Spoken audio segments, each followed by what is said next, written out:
Olá, queridos, eu sou o pastor Paulo Roberto com 5 minutos de café, palavra e oração com o tema da semana: qual é a cura que você precisa?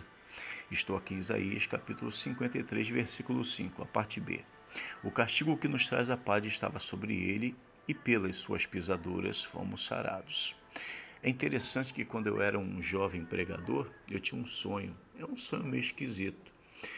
E o meu sonho era morrer no púlpito pregando a palavra de Deus. Eu achava lindo quando alguém me dizia: irmão Paulo, o pastor fulano, a pastora fulana, o irmão, o evangelista, o pregador, na hora que estava pregando, ele morreu no altar pregando a palavra de Deus. Eu achava aquilo demais.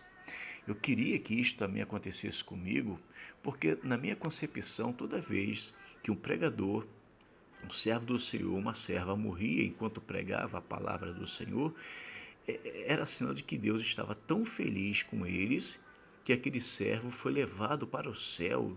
Deus não queria mais que ele ficasse aqui na terra, então Deus se alegrou tanto que o levou pregando a palavra. Diante disso, eu então fui pesquisar sobre o assunto.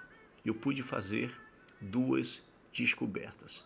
A primeira é que certas mortes no púlpito, posso dizer no altar, havia indícios que foi o Senhor que recolheu, seja aquele homem, aquela mulher de Deus para si. E por que isso? Porque o Espírito Santo já estava preparando, seja aquele que ele iria recolher, seja a sua família, e seja a sua igreja. Deus já estava preparando aquela pessoa para levar para o céu. Isto aconteceu com a minha mãe. Deus preparou a minha mãe antes de levá-la. E ela estava tão preparada que antes dela partir, ela comunicou isso para mim. Ela me avisou. Eu achei aquilo uma loucura, mas ela falou: meu filho, Deus vai me recolher. Então, quando esse momento chegar, saiba que foi Deus que me recolheu e não está longe.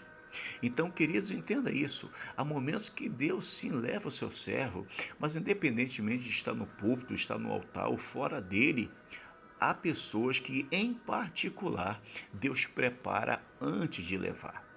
Mas na segunda descoberta, eu percebi que na maioria das mortes no púlpito ou no altar, essas pessoas tinham sérios problemas de saúde. Elas viviam totalmente sedentárias, não seguiam determinados tratamentos. Por isso, as mortes ocorridas, boa parte, era infarto do miocárdio. A pessoa morreu do coração. Depois disso, irmãos, eu pude entender o que o apóstolo Paulo estava nos dizendo aqui em 1 Coríntios, capítulo 6, e o versículo 19, quando disse: ou não sabeis que o vosso corpo é santuário do Espírito Santo que habita em vós, o qual possuís da parte de Deus, e que não sois de vós mesmos.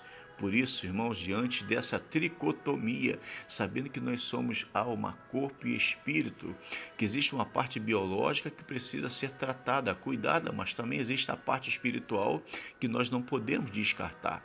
Ambas precisam de tratamento. E a partir daí, eu parei de romantizar a morte no púlpito, porque eu sei que no púlpito ou fora do púlpito, quando Deus tiver que me levar, isto vai acontecer. Então, amados, quando Jesus foi a Betesda, algo aconteceu interessante ali. Perceba uma coisa, lá no Evangelho de João capítulo 5, ele foi visitar aquele paralítico do tanque de Betesda. Aquele homem, diz a palavra, que ele estava ali, paralítico, ao lado do tanque por 38 anos.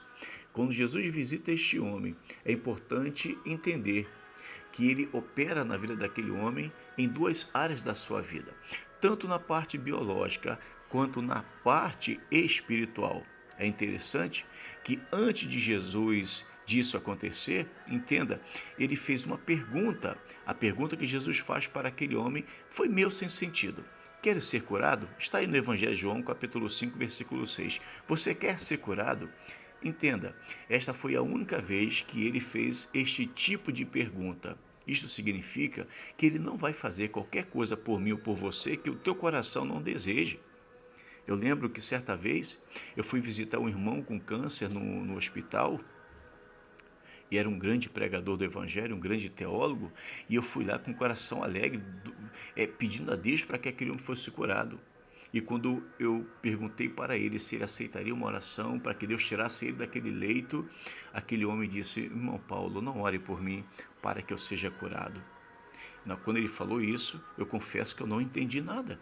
Porque qual de nós que está com câncer no estágio terminal não gostaríamos de receber uma oração e automaticamente, pela graça e misericórdia de Jesus, em ser curado? Mas aquele homem disse: o Senhor já falou que vai me recolher, irmão Paulo. Então não vejo a hora de ir para o céu.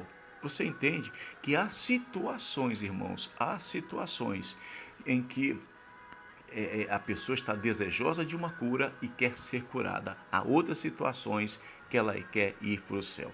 Então entenda. Após abordar Jesus, nós vamos perceber que o paralítico ele precisava agora de 4 tipos de curas. É isso que a gente vai falar esta semana. Pai, em nome de Jesus, fala a cada um de nós, ao cada coração, em nome do Senhor. Amém. Que esta mensagem possa ter falado ao seu coração, querido. Se você for inscrito no canal, glória a Deus. Se não for, se inscreva. Até amanhã, se Deus assim permitir.